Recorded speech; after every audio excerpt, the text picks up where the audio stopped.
Ouais, salut les amis. Encore du boom de Béret. Chaque jour, nouveau dossier. Donc ça vous prend le temps, je vous laisse regarder la vidéo par vous-même. Ciao, ciao. Voilà, faut pas être choqué. Le droit est une matière très difficile. Et parfois, comme je te l'ai dit, les juges qui sont appelés à appliquer, n'est-ce pas, certaines décisions de justice, qui sont appelés à statuer sur les différends et autres, sont aussi créateurs de normes à travers les actes qu'ils posent. Voilà, au début, on peut dire que oui, est-ce que antérieurement quelqu'un avait fait ça? Mais pour que ça devienne un cas de jurisprudence, il va falloir que un commence. Voilà. Donc, c'est que aujourd'hui, pour me résumer, hein, ce que Yao Paul André a fait dans le passé, oui, effectivement, on dira que dans la sous-région et particulièrement en Côte d'Ivoire ici, ça n'était jamais fait. Mais ce qu'il a fait, si ça s'est refait encore, une fois, deux fois, quelque part et autre, d'autres juridictions peuvent s'aligner sur le cas de la Côte d'Ivoire. C'est ce qui fait que plus tard, on dira, ouais, ça, c'est devenu une jurisprudence. Sinon, pour le moment, dans certaines décisions de justice, il peut y avoir une sorte d'innovation aux yeux des profanes, mais alors qu'en réalité, le droit veut l'ordre, le droit veut l'harmonie et le droit veut surtout la paix. Et donc, le juge est amené, n'est-ce pas, à trouver tous les moyens, au risque d'être poursuivi pour déni de justice, voilà, ce qui peut ramener le calme. Et je répète encore, dans le contexte de Côte d'Ivoire, où Yao Paul André a rendu une décision qui semble pour beaucoup être contraire, rappelons-nous encore une fois de l'idéal poursuivi par la justice. La justice ne cherche pas le grammage à peu près. On cherche à voir quel est le plateau qui pèse lourd. C'est tout. C'est pour cela que vous allez voir le symbole de la balance dans tous les tribunaux. Les gars, Voilà. je pense qu'on ne va pas monopoliser le débat parce que quand Flavio est là, c'est toujours comme ça. Quand il monte, il monopolise le débat. Le débat tourne toujours autour de lui, c'est pas normal. Il y a les judges qui sont là qui veulent parler aussi. Donc, Pardon, merci beaucoup. on ne parle pas la bouche pleine. Pardon, faut fermer ton micro. Comment il s'appelle On ne parle pas la bouche pleine, faut fermer ton micro. Bon, Lucas, ce moment n'est pas là. Voilà. Essaye de distribuer la parole, s'il te plaît. Toi d'abord, faut fermer ton micro d'abord. Qui veut parler? Celui qui veut parler, il n'a qu'à parler. Oui, mais j'avais chuté en donnant la parole à Flavio pour qu'il nous réponde sur un certain nombre de faits et il ne s'est pas prononcé. Par exemple, le cas de Soro Guillaume, lorsqu'il dit que la justice est instrumentalisée et que tu vois comment l'État peut détenir des faits infractionnels contre Soro Guillaume et se prévaloir de ça des années plus tard. Donc, je lui pose la question, est-ce que l'audio qu'on a entendu devant la presse nationale et internationale, est-ce que l'audio était vrai? Est-ce que le concerné a refuté ce qu'on a entendu dans l'audio? Et ça fait la première question. La deuxième question liée à ça, est-ce qu'il y avait prescription à la matière? Puisqu'ici, on parle de justice. Voilà, on ne peut poursuivre un individu soupçonné de poser une infraction que si dans la forme, il y a encore, il n'y a pas encore, de prescription à la matière. Ça c'est du point de vue de la forme. Voilà les deux sous-questions que je lui pose. Est-ce qu'il y avait prescription à la matière? Répondre à son prochain temps de parole, parce que Flavio a monopolisé la parole. Qu'il réponde à son prochain temps de parole. Honnêtement, je n'ai pas monopolisé la parole. Il y avait des explications qui étaient faites par Véridique et Lucas. C'est pas mon seul qui parlait. C'était des points ils étaient en train d'expliciter. Je n'ai Ouais, mais toi, en tant que responsable, tu dis, bon, écoutez, les gars, j'ai beaucoup parlé. Mais c'est ce que je viens de dire. Véridique, vas-y, Dawson. Vas-y, prends la parole. Je fais mon... Merci, Flavio. J'ose espérer que tu vas le faire pour tout le monde parce que bon, je sais pas si c'est à mon tour, mais moi, je vais prendre la parole. Moi, ce que je vais dire, Flavio, et justement, c'est par rapport à toi que je veux monter, c'est juste... mais il faut dire que toutes ces choses que vous avez expliquées, tous ces questionnements que tu poses à chaque fois, Flavio, mais il faut parler de la chronologie des choses. Il faut parler de la chronologie des choses. Et il faut introduire le droit dedans. Quand on prend 2010, Gbagbo Laurent, il savait, parce que je crois que la commission électorale avait ceux qui devaient proclamer, excusez-moi, vous me reprenez, vous qui connaissez le droit là, si je me trompe, avait, je crois, 7 jours pour donner tous les résultats. Mais ils n'ont pas pu donner tous les résultats définitifs. Mais ça, Gbagbo le savait. Et donc, c'est Paul Ondré maintenant qui prend comme on appelle, les devants de la chose. Quand Gbagbo, il dissout toutes ces choses-là et il donne plein pouvoir. Il y a Paul Ondré qui vient annuler les résultats de 13 départements. Est-ce que dans la loi ivoirienne, il y avait-il pas une loi là-bas qui disait qu'il fallait reprendre les élections dans la mesure où il y a plusieurs localités, enfin plusieurs départements qui ont les résultats annulés comme ça? Mais Yao Paul Ondré ne l'a pas fait.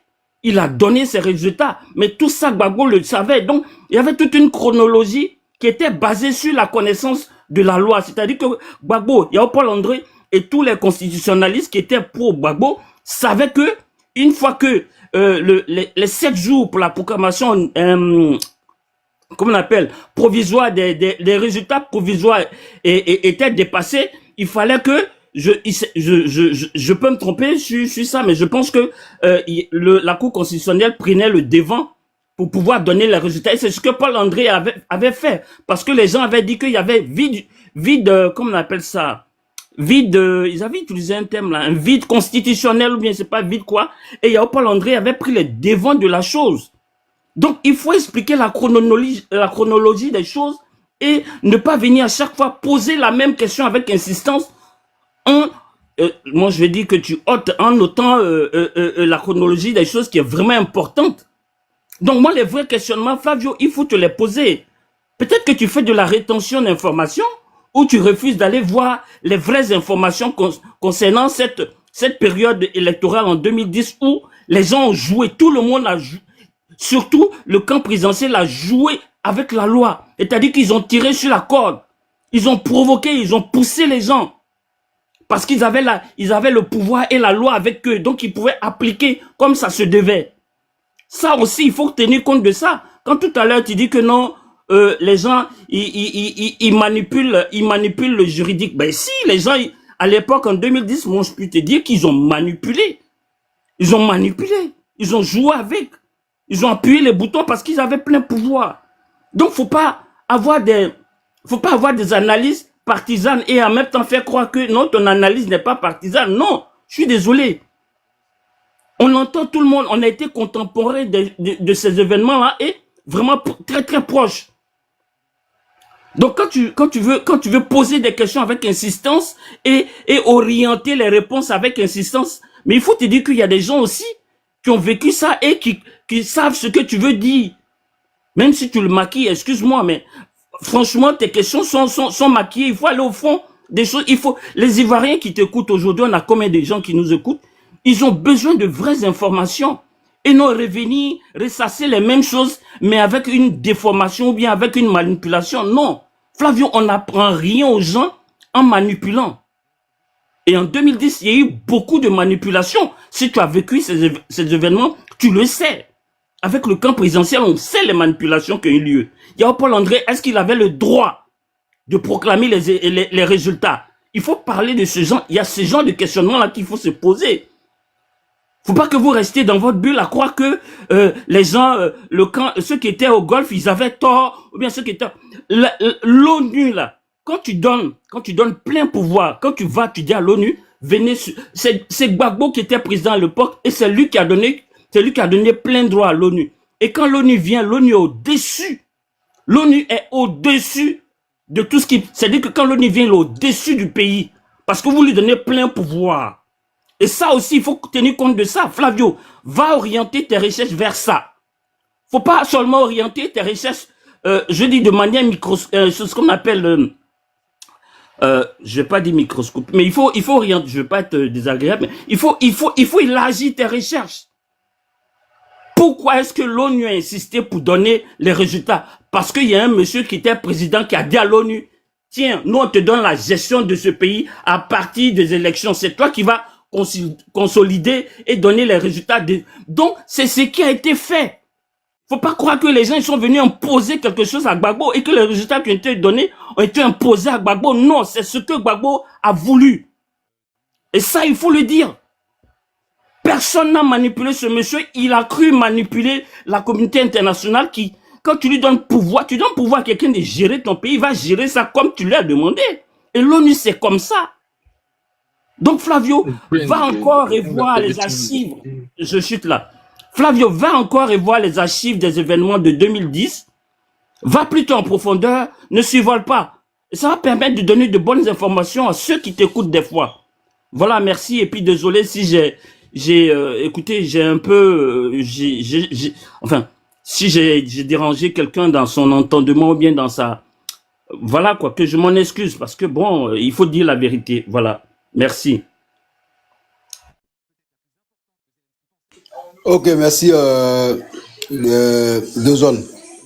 Flavio, pour ta motion là, moi je préfère que tu attendes ton temps de prise de parole. Voilà, il faut patienter. Donc on va laisser, on va dire, Casa, et non, ouais, c'est le Mac qui vient de monter là. Il va prendre la parole. Oui, Et en après, fait, voilà. merci Flafasco. Je ne savais même pas que j'étais déjà monté. Et vraiment, je pense que à un moment, pour évoluer dans le débat, il faudrait que Flavio se rende compte que l'honnêteté est vraiment importante pour nous faire évoluer. Déjà, le sujet n'était même pas ce qu'il est en train de nous faire débattre là. Et c'est ça que moi je déplore. Parce que depuis, je suis en bas. J'ai fini de parler, je suis descendu, je suis en bas. Comme je travaille en même temps pendant que, voilà, je suis en bas. Je vous écoute, mais je vois que c'est un éternel recommencement. On revient sur la question de Soroguium, Il n'y a aucun texte qui empêche de, comment on va dire ça? Il n'y a aucun texte qui empêche c'est-à-dire que de condamner quelqu'un pour des faits qu'il a commis antérieurement. Il n'y a aucun texte qui l'empêche. Ça, c'est d'un point de vue juridique. Parce qu'on veut dire que la justice est manipulée. Donc ça, c'est faux. C'est-à-dire que dès lors qu'on a la preuve, on peut poursuivre la personne au moment où on a la preuve et au moment où les faits sont établis. Donc la justice a son timing, qui n'est pas le timing de Flavio. La deuxième chose, c'est que ça existe dans tous les pays. Donald Trump, les poursuites dont il était victime étaient pour des faits qui dataient d'il y a longtemps. Pour des faits qui dataient d'il y a longtemps. Et je lui ai dit, Marine Le Pen condamnée en France, là, c'était de 2004 à 2016. De 2004 à 2016. Et aujourd'hui, c'est 9 ans après que le verdict est tombé. Donc, est-ce qu'il a une preuve du moment où la justice est rentrée en possession de ces preuves-là? Aucune. Il ne peut pas venir nous dire des choses sans preuve. C'est le même travail qu'ils font avec la CEI. Je veux qu'on avance dans le sujet parce que, en fait, ce monsieur-là, quand il vient, il caporalise le débat et il nous sort des sujets de fond. Son objectif, c'est de nous faire croire que, OK, Alassane Ouattara est inconstitutionnel, OK, Gbagbo est injustement. Non.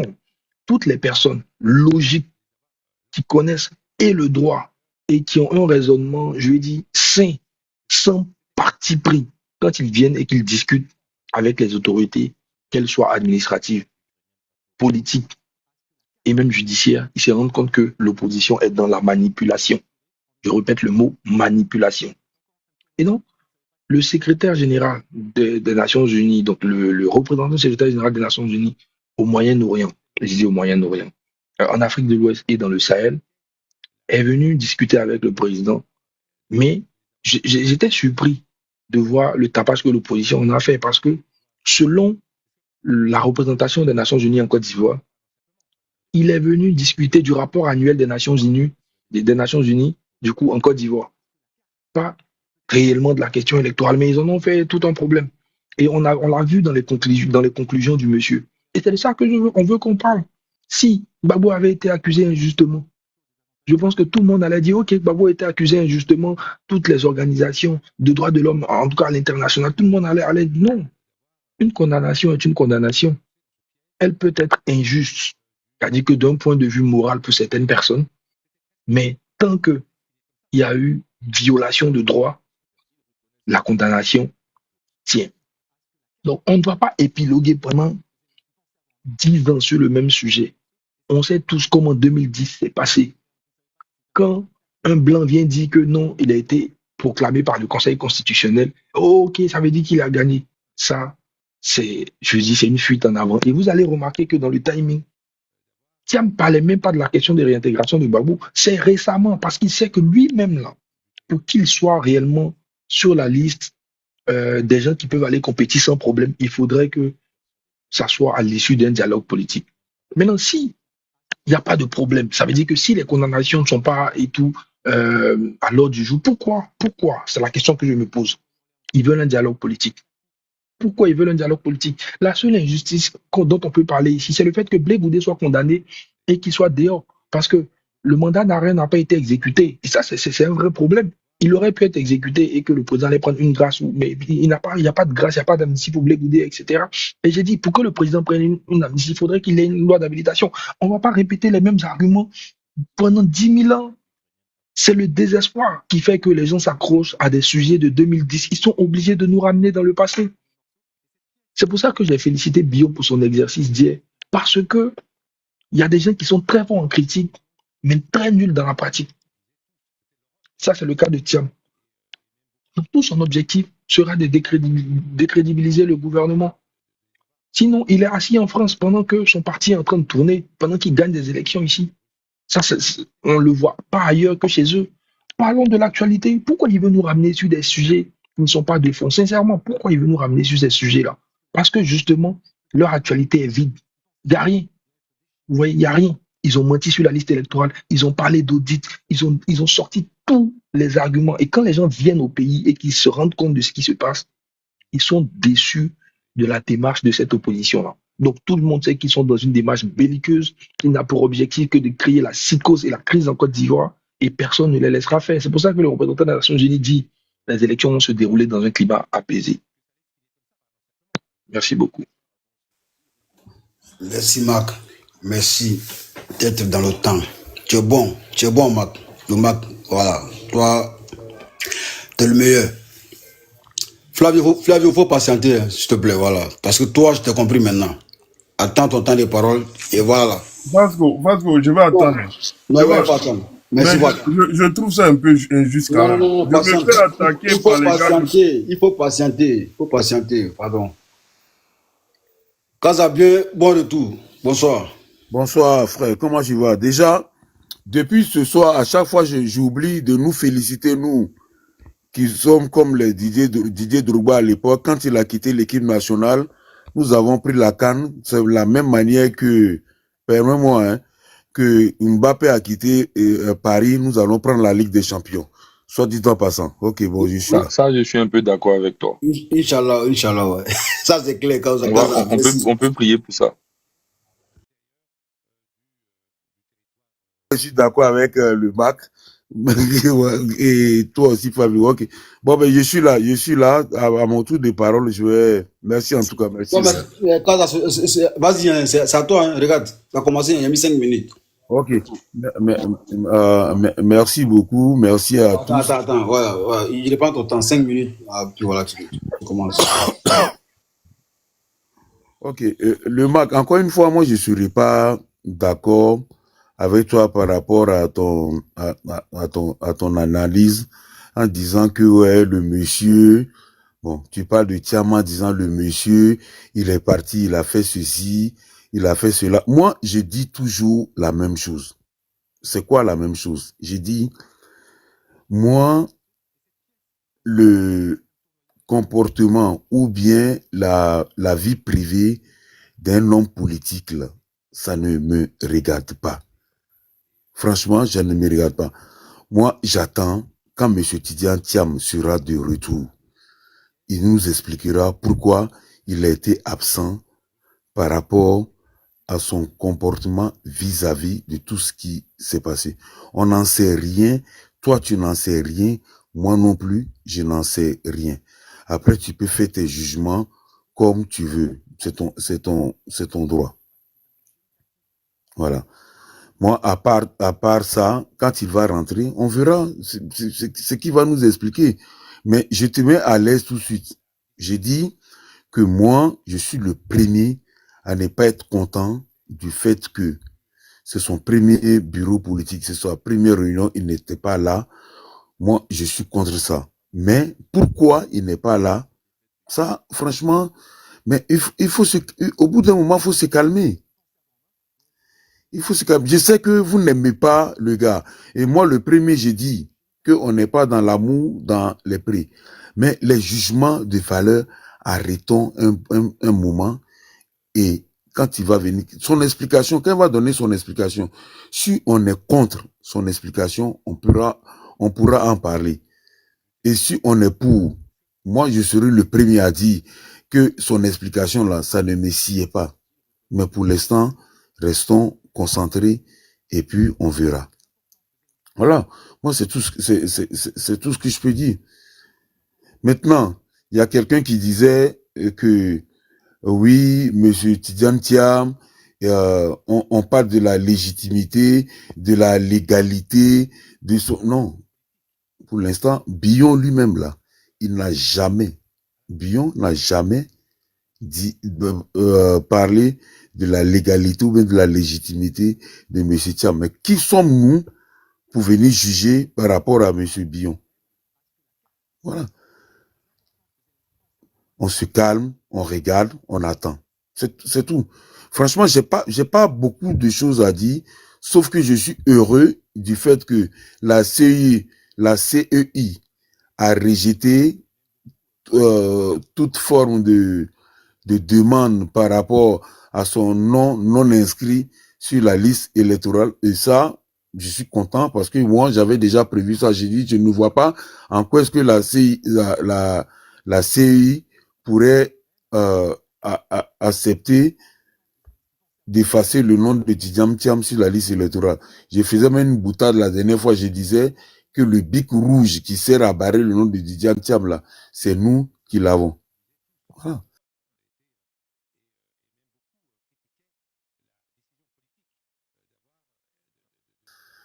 Dans tous les sens, à crier à corps et à dire, non, on attend.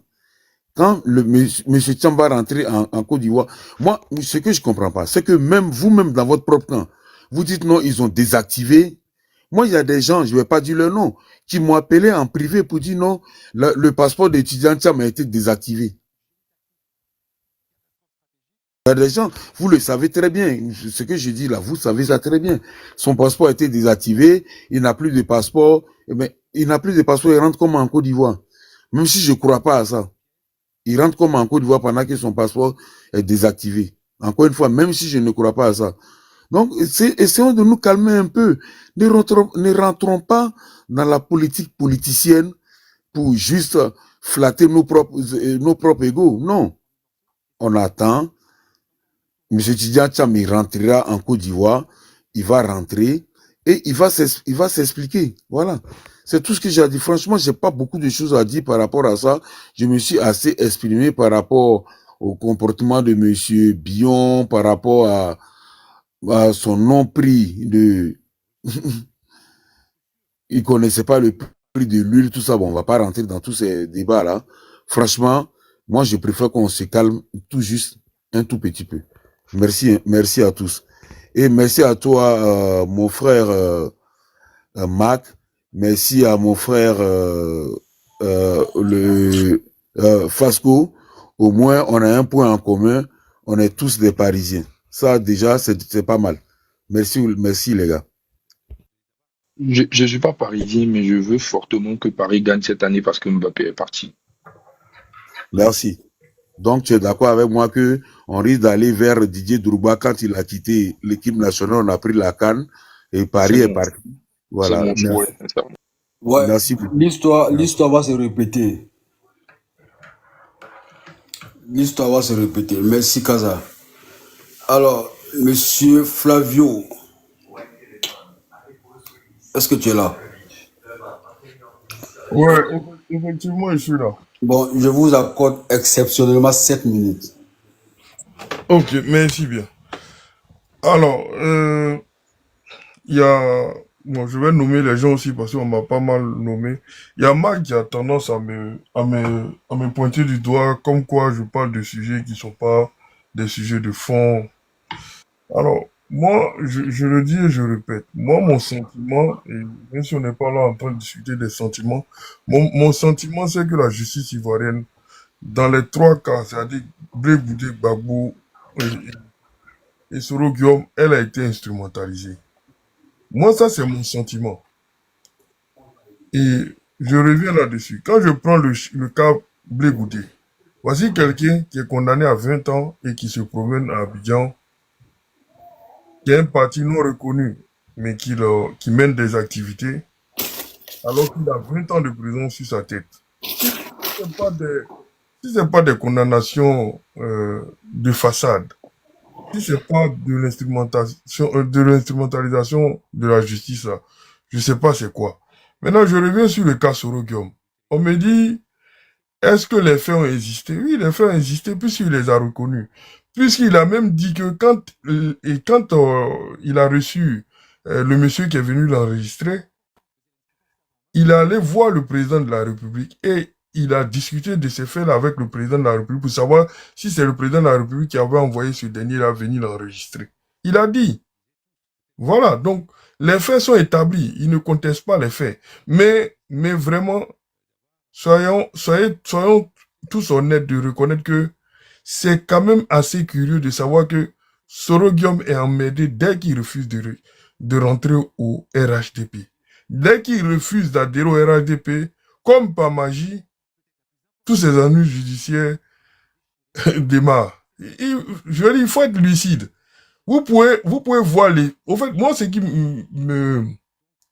ce qui me choque quelque part, c'est que vous êtes au pouvoir aujourd'hui, comme par magie, tout fonctionne bien. En fait, à vous entendre, c'est ça. Quand on dit que la justice est instrumentalisée pour écarter Soro Guillaume, écarter Blé Goudé et Gbagbo, vous trouvez que non, la justice fonctionne bien, les juges, ils rendent le droit sans aucun problème. Mais, excusez-moi, c'est un peu curieux quand même. Soro Guillaume, il est d'accord avec le président de la République en 2017. Il y a des enregistrements comme quoi il prépare un coup d'État. C'est pas un événement banal. On ne lui fait rien. Et dès qu'il décide de ne pas adhérer au RHDP, la machine judiciaire s'emballe. Convenez avec moi que c'est plus que curieux. C'est de l'instrumentalisation. Vous pouvez contester ce fait-là, mais bon, je pense que les historiens nous trancheront là-dessus. Mais pour moi, c'est une évidence que c'est une instrumentalisation. Maintenant, concernant le cas Gbagbo, là, on est reparti en 2010 parce que justement, la question qui se posait, c'était de savoir est-ce que quand Gbagbo décidait d'aller, moi je ne dirais pas braquer, mais d'aller avoir accès à l'argent l'argent qui était stocké à disons, le compte ivoirien au sein de la BCA pour pouvoir payer les fonctionnaires là. Est-ce que c'était légal? Est-ce qu'il le faisait en tant que chef d'État de la République de Côte d'Ivoire?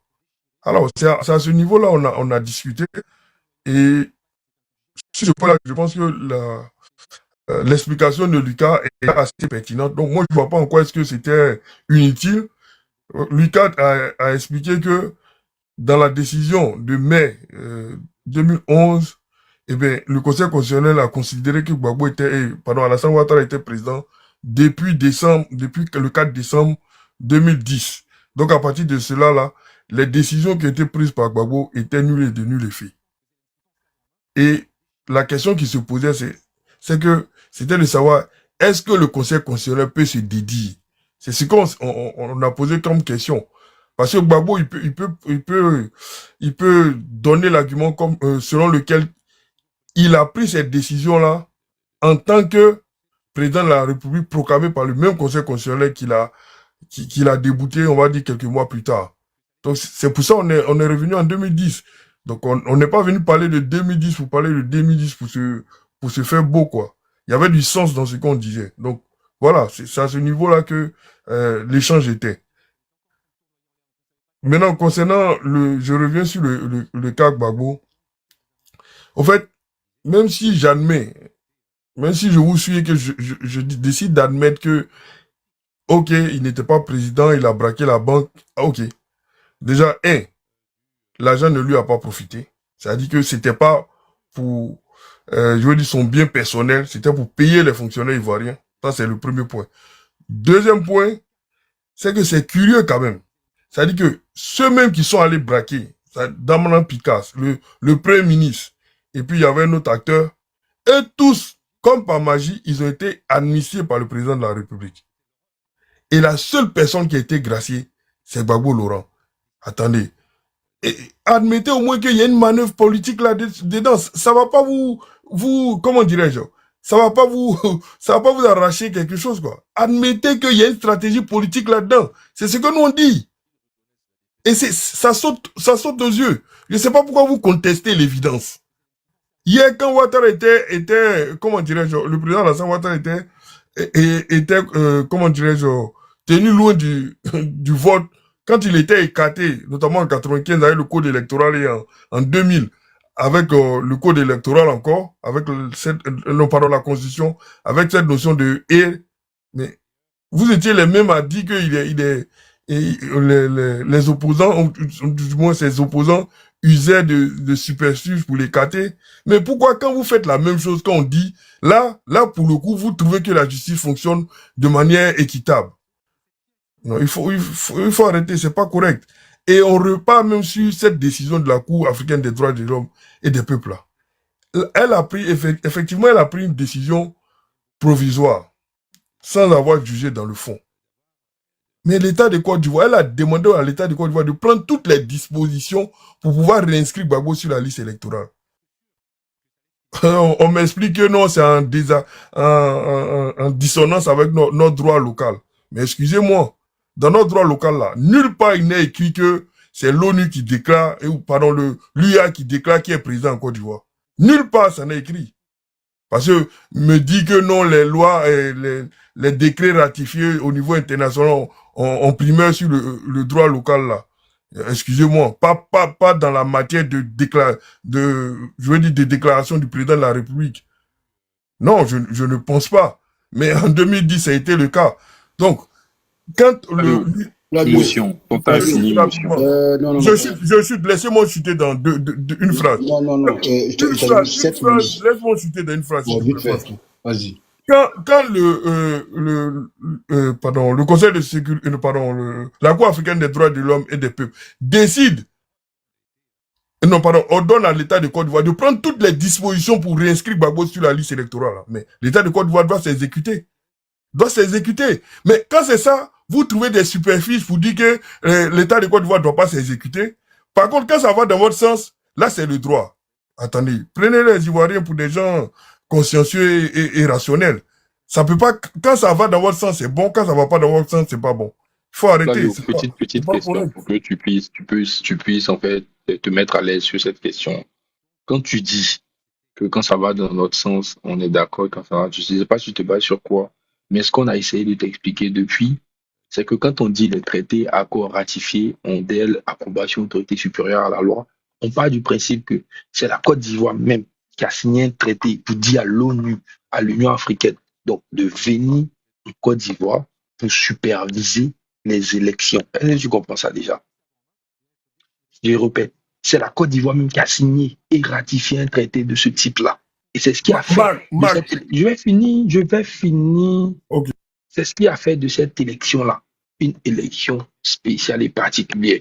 Quand vous parlez, par exemple, d'audit de liste électorale, dans les pays où il y a eu audit, ça arrive dans un contexte spécial et on fait cet audit-là pour des raisons particulières, dans des situations particulières, parce que je l'ai expliqué à plusieurs reprises qu'un audit n'est pas possible, puisque le Conseil constitutionnel, il donne des décisions sur pièce. Donc, même si on audite, ça c'est une parenthèse, même si on audite et qu'on dit qu'il y a une vieille de 105 ans, on l'enlève sur la liste électorale sur quelle base? Si on n'a aucune preuve qu'elle est décédée, aucune preuve factuelle qu'elle est décédée. Donc, quand je parle de factuel, je parle de pièce à conviction. Donc, ce qu'on est en train de te dire aujourd'hui, c'est que les traités, là, dès lors qu'ils sont ratifiés, voilà leur implication. Et j'ai expliqué que c'était une décision provisoire et il n'y a rien qui leur donne le droit de le faire. Mais on aurait pu l'appliquer. Maintenant, la Côte d'Ivoire, c'est-à-dire que dans une optique en fait de cohérence, a demandé donnez-nous le dispositif par lequel on devra le faire. Ils n'ont pas répondu. OK, quand vous ne pouvez pas nous répondre, nous on sort. Donc, on n'est pas resté dedans pour dire on n'applique pas, même si la France le fait avec la Cour européenne des droits de l'homme. Mais nous, on n'est pas resté dedans pour dire on n'applique pas. On n'est pas resté dedans pour dire non, on ne l'applique pas. Parce que quand la France refuse d'appliquer une décision de la Cour européenne des droits de l'homme, c'est parce que justement, ils n'ont pas le mécanisme d'adoption de ce type de décision-là. Donc, le Conseil constitutionnel de Philippe dit non, on ne peut pas être d'accord pour telle raison. Mais dans notre cas, ce que je t'explique, c'est que voilà comment ça se passe. Et c'est comme ça que ça se passe aussi ailleurs, sauf des cas exceptionnels. Donc, est-ce que ça, là, tu peux honnêtement l'entendre? Le Mac, déjà, moi j'aimerais bien avoir le test qui demande le test de la certification de 2010. Flavio. J'aimerais bien l'avoir, le test de certification, l'accord de certification de 2010 là. J'aimerais bien l'avoir parce que je verrais Sinon, il existe. Sinon, il existe. Sinon, il n'est pas venu pour rien. Désolé, Fasco. Le Mac. Je ne l'ai pas sur moi là. Je l'ai pas sur moi. Le Mac, Flavio, s'il vous plaît, hein. Je pense que on va laisser évoluer un peu le débat. Il y a d'autres participants au débat qui sont là. Non. Parce que laisse-les faire les petits poteaux. Il n'y a pas de problème. Moi, ça ne me dérange pas. Bon, merci. Le Mac, moi, j'aimerais bien avoir cette certification-là. J'aimerais bien avoir le test pour le lire. Tu sais pourquoi? Je n'ai jamais vu ce test-là. Donc, si tu l'as... Si tu l'as... Tu sais pourquoi ta démarche n'est pas cohérente?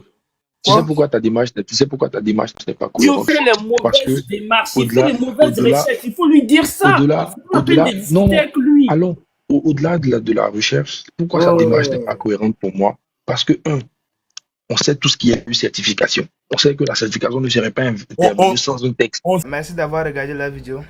Likez, commentez et n'oubliez pas de s'abonner comme d'habitude. Je compte sur vous pour ce mois d'avril.